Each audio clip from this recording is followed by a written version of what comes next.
Hi, this is PR Sundar. Welcome to this special episode where we are going to talk about market outlook for the next few months.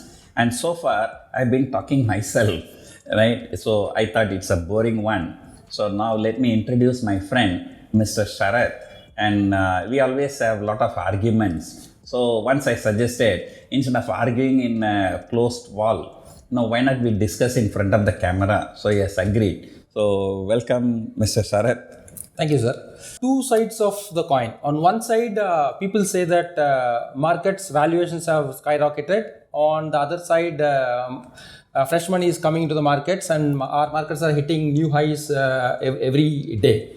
Whatever is the bad news, it gets sold into, and the markets are reaching new highs. So, what do you think is the reason for market hitting new highs all the time? The people say the bull market is born out of pessimism, grow out of skepticism, and mature out of optimism, and die out of euphoria. So definitely we are not at that pessimistic stage. Pessimistic stage is where you can say in the 2020 coronavirus or Lehman Brothers collapse, that kind of things. Skepticism, so once market going, will it continue to go higher or it may fall, that doubtful. The rally is doubtful. And the third stage is optimism. So everybody feel, it's a feel good factor. Yes, market will go higher. And euphoria is a stage, where people are willing to pay any price. Right? There's a complete behavioral change. I've been in this market for the last 15 years. What I have observed in the last 15 years, the domestic institutional investors, they are the value investors. As and when market crashes, they buy. As and when market go to all-time high, they continue to book the profit. So this is the behavior I've seen with the domestic institutional investors for a long time. But now what is happening is just exactly opposite. Every day market hitting all-time high. Every day DAs are pumping in the money. Every day they are pumping in 2,000 crore, 3,000 crore. Since January, domestic institutions have pumped in more than 1.25 lakh crores into the market, even after the Nifty has rallied from 19,000 to 25,000. That's a more than 25% rally, and still every day domestic institutions are booking the profit. Now, why do I say this is slightly euphoric? Number one, as you said, the valuation seems to be very rich compared to other countries. Right. Second thing, the people say, as if Warren Buffett said, IPO is a process where the money is being moved from informed people, from uninformed people to informed people. Now look at how many IPOs are coming. I think last week 10 IPOs came. So 5 business day, 10 IPOs, every day 2 IPO, right? Ola Electric never made any 1 rupee profit, but the price doubled in 1 week. These are like crazy things, but the informed people, right? What happened to Paytm? They came out with IPO for more than 2,000 rupees per share. Still they said that they are leaving a lot of, value to the investors. Now they see the value. And, but informed people like FIIs, foreign institutional investors, who have more knowledge than local retail people, they keep on booking the profit. And, in the last 7-8 months, FIIs have booked a profit to the tune of 1.25 lakh crore. Right? So, markets are going higher and higher just because of the money flow into the mutual funds. Right? Otherwise, no, I'm not convinced about this rally. I feel that this is a euphoric rally, and I feel that, markets will correct sooner or later. Thank you for this information, sir. On the other side, news keeps flowing in that SIP flows are rising month after month after month. So how do you see this SIP flows, or what's your view on this SIP flows? Yeah, SIP flows are very big. Even last month they said 23,000 crore. Yes. This is the highest amount.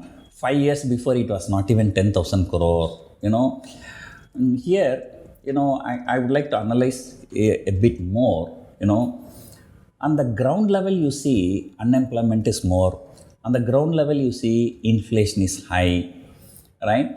And then, on the ground level, I find that people are not really, very happy. If employment is more, the say inflation is less, domestic saving is more, then what happens, that saving will be flowing into the market. So that's a healthy trend for the market, and that will continue to flow. On the other hand, I'll just give you an analogy. People go to bars for drinking. Somebody who is very happy, who got lottery money, is very happy, also go to drink. And most of the people go to drink to forget their sorrows. So, but out of the 100 people going to the bar, 97, 98 people belong to the second category. So first category people, only 2 or 3 people. So here, the people who go to drink with happiness are the people who are having more savings. That saving is flowing into the market. That's very, very minuscule amount. But the way the BJP policies about the businesses, so much taxation, not only central government, even the state governments, I find that, today I found one car. I like the car. I checked the price. They say it is 1.35 crore. It's a Benz convertible. Then the same car I checked in Dubai, it is only less than half of the price. Right? You are paying so much of taxes. Right? You pay, a car is being manufactured, 50% is the GST for cars. Of course, 28% GST plus cess and other things add up to 50%. Then you pay 20% road tax in Tamil Nadu. I heard in Andhra Pradesh is 24%. You buy a car for 1 crore, then 25 lakh rupees you pay for road tax, right? Despite not getting a good road. Then, petrol, it only 50 rupees is the cost, but you pay 100 rupees taxes, There's so much of taxes, so much of problems, people are not getting skilled manpower, the prices have shot up everything. So, many people, they are actually, they are fed up in running a business. They are closing the business and putting the money into stock market. And there are some more money from some other channels are also coming to stock market, which we will not be in a position to explain in the public, So when all these things happening, stock market keep going higher. So that is actually not a healthy trend. And that trend can abruptly stop. So, so that is the most important. Money is coming, I agree, but there are 2 questions. More informed people, when they keep on exiting, why our people keep on entering, number 1. And number 2, what kind of money is coming to the stock market. So that is more important than the money is coming into the stock market. Okay. I keep explaining the valuation angle to some of my friends. Some of my friends bought different stocks, railway stocks for, let's say, example, 100 rupees. Now that 100 rupees is translated into 1000 rupees. I keep asking them to book some profits, but they are still in a denial mode. So what's your view or advice to some of my friends? And see, I remember one stock called Punj Lloyd, right? So they called it the next L&T. Yeah. And believe me, they came out with IPO at 10 rupees and that did not get subscribed. So there's one in-bank merchant banking who were underwriters for that. So because they could not sell the entire IPO, that in-bank merchant banking had to buy the shares being an underwriter. 10 years later, the same company came out with IPO for 700 rupees. So, in-bank merchant banking, which bought at 10 rupees, was forced to buy at 10 rupees, 700 rupees. And then what happened, that was the period 2003 to 2008, the mother of all bull run. That mother of all bull run was led by infrastructure stocks. Punj Lloyd is an infrastructure stock. Like, those days, IVRCL, infra, any name is infra, right? Okay, flying. Then what happened? After that, the same Punj Lloyd from 700 rupees, now it has come to 10 rupees. So, generally, my opinion about the retail people, they are very smart. They know when to enter, but when it comes to exit, they are not smart, right? Even in mutual funds also, people keep talking about SIP. SIP stands for Systematic Investment Plan. Nobody talks about SWP. which is systematic withdrawal plan, right? So what happens, sometimes a stock can go from 10 rupees to 1000 rupees, then again from 1000 rupees it can come to 10 rupees also. So therefore, no, it is necessary that you book some profits. At least, wherever you see markets are at a euphoric stage, definitely this is a euphoric stage market.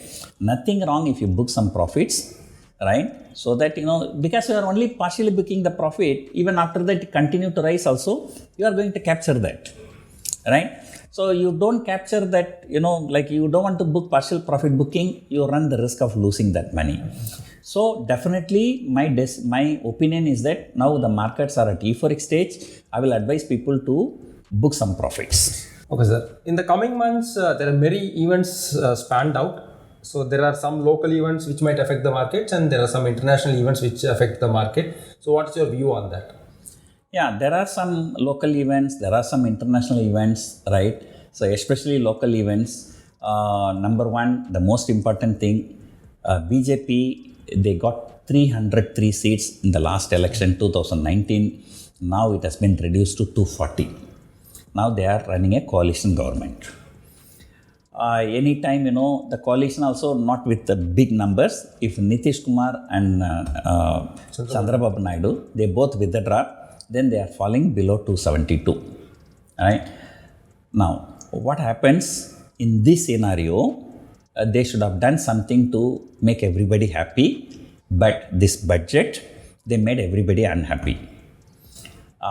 Even the staunch BJP supporters, many of them have turned against BJP now, just because of this budget, right? So everywhere taxes has been increased, or in their language it is rationalized.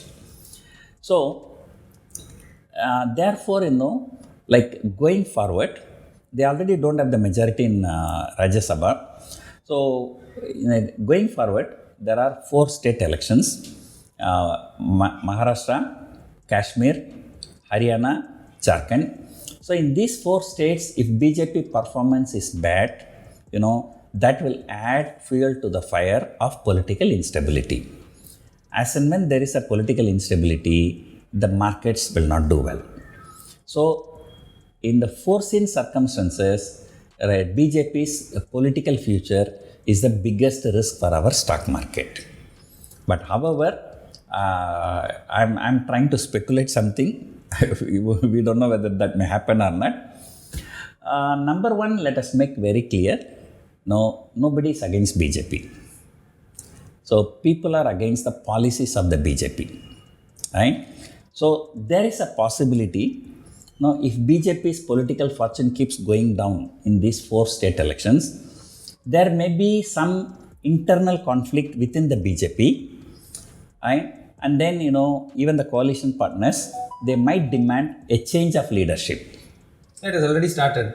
Nitin Gadkari writing on health insurance, GST. Yes, GST. They would have started it internally, but they came out openly. So, if that happens, I still remember once upon a time, I think it was 1999, many people, BJP did not get the majority when they wanted support of other parties. So they said that if LK Advani is the PM candidate, we will not support. Choose anybody else, right? And then that's how Vajpayee became. So LK Advani is seen as a hardcore, whereas Vajpayee is considered to be a moderate leader. So, if something can happen like that, in fact, if that happens, markets will shoot up. But the thing is, that interim period, there will be volatility. There will be a huge volatility, So, those kind of things. So, the biggest risk for next 6 months is the BJP's political. And what are the international events you see? International events, like maybe in the month of September, the Fed meeting is there. And Fed is expected to cut rates by about 50 basis points. And that is half a percentage point. So, even not only our market, even the global markets are slightly euphoric only. But, again, in the month of November, US elections are there. So that election is an uncertainty. But although it was not as big uncertainty as 2016, 2016 it was a very big uncertainty because, the Trump started talking out of box thinking, very weird, I still remember the day Trump won, the markets crashed all over the world. We double crashed because of a demonetization. But now, since they know the people, they know like as I always say, first time it is a shock. Second time, it's just a news. But still, there will be some kind of uncertainty from November onwards. So, October, like my opinion is that from now to September, markets will be good.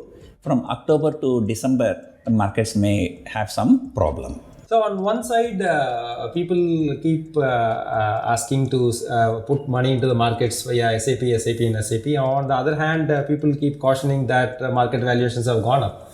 So as a common man, I am confused. So what's your final points before we conclude? See, if you are a common man, if you have already invested, keep doing the systematic withdrawal plan. Every month you sell some shares, right? Keep booking some partial profit. If you have not invested, either you wait for some corrections will come, markets will never go in straight line up, corrections will come. But if you don't have a patience, at least at this point of time, avoid the cyclical stocks and choose the defensive stocks. In fact, last month I had an interview in one of the YouTube channels. I said, it's time, with the same question was asked. I said, avoid the cyclicals. Put the money in defensives. In the last 1 month, Pharma index has shot up 10%. FMCG index shot up 8%. And even today, Pharma index, FMCG index, both hit fresh all-time high. And IT index is very close to all-time high. So, it is time to be safe than sorry. So, that's my view. Thank you, sir. Thank you for your views, and we will continue next week. Thank you. Thank you.